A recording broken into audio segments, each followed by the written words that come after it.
Hafið þið satt aldrei dottið í hug að koma með túr eða taka tónleika þar sem þið hafið bara unnið með tökulög, ykkar uppáhaldslög eða eitthvað? Ég veit til dæmis Stebbi mikill Bítla-aðdáandi og ég veit að þú ert YouTube-aðdáandi og hefur ykkur aldrei dutt að gera svoleiðis tónleika bara svona til gamni? Leik ykkur með svona ykkar eins og Djúran hafa tekið upp svona plötu og uppáhaldslög og hefur ykkur aldrei dottið það í hug? Nei, og ég eiginlega vill það ekki. Mér finnst það bara, við gerðum þetta fyrstu árin, við spilum, sko, þessi hljómsveit Sálnasjósmins var þetta búin til í kringum þetta konsept sem hún nefnir, að flytja sólög, gömul mótónlög, ameríska svona sólög, og við gerðum þetta fyrstu árin, því við áttum bara svo fá lög, okkar eigin lög. En það var alltaf dagskipun og það sem við stemdum á og höfum alltaf gert, það var að koma okkur upp okkar eigin katalóg, okkar eigin lög. Fyrst og fremst ég lagasmiður og út af það gengur Sálnasjósmins. Hins vegar hafa menn auðvitað farið og spilað í öðrum verkefnum og til dæmis Frissi bassaleikari var með svona YouTube-verkefni og Stebbi hefur tekið svona sólmúsík og Bítla, hann er alltaf að syngja lög til aðra einhvers staðar út á söður allan bæ, sko. Það er bara, veist, það eiga menn,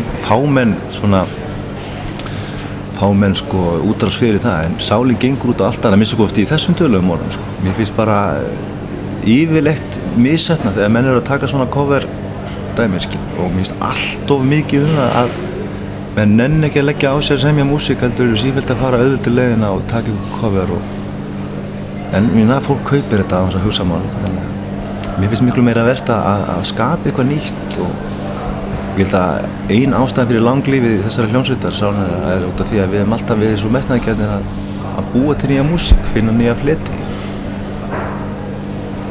Halleluja!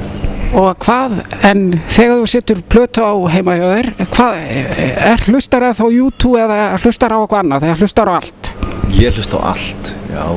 Er eitthvað satt í sérstöku uppáldi hjá þér? Ég hlusta rosalega mikið á popmusík. Ég hef gert alveg frá því ég var 10 ára gamall, bara nýjasta nýtt og er ennþá að hlusta á nýjastu popmusíkina, bara fylgist mjög vel með og einhvern veginn hef ég mjög gaman að popmusík sem slíkt í reynd. En tónlistan neysla hefur nú aukið svo mikið núna, maður kemst þetta ekki yfir þetta svo mikið. En ég man ekki hvað síðasta plata sem ég skilja féll fyrir, ég held að það sé ekki Muse, ég mjög hljóðan hljóðstinn Muse. Og svo líka bara íslenskri popmusík, Magnús Þór til dæmis, mjög alltaf hrifinn af honum. En svo ég þetta með hausinn svo mikið fullan af minni eigin músík að stundum ég bara búinn að fá nóg eftir ég búinn að vera að vinna allan daginn kannski að útsetja og semja að bara þegar maður frekar að horfa á sjónvarp eða gera eitthvað annað. Já, þegar þú velur bíómynd til að horfa á, hvernig bíómynd velur á? Actionmynd eða konumynd eða hvernig? Hvað velur Vonandi góða mynd. Já. Bara ég að spyrja svona tegundina, leikara kannski eða eitthvað svona. Já, ég er mikill bíósjúklingur, hef alltaf verið frá því bara í gær fór ég á mynd með stráknum mínum hérna sem komið virkilega óvart, Iron Man, svona fyrsta superhero myndir svona, mjög góð, mjög vel leikinn og skrifuð. Alltaf verið svolítið hrifinn af svona vísindaskáldskap, Alien og þessar myndir allar, sko. Svo erum við þessi leikari eins og Michael Douglas, leikstjóran, Scorsese, ég sá myndina það sem hann gerði með bara Stones sem við blöndum saman tónlist og kvikmyndum. Hvernig fannst þér hún? Mér finnst það alveg frábær. Alltaf er mikill Stones aðdáandi og þeir svona að ryðja svolítið mikið veginn fyrir okkur þessar gömlu kalla sem sko að geta svona elst svolítið virðulega, sko. Það er satt ótrúlegt að hann Keith sé ennþá að og getur spilað á gítar. Þetta bara kom mér mest óvart þegar ég sá þessa mynd. Að Keith sé alltaf Keith. Já.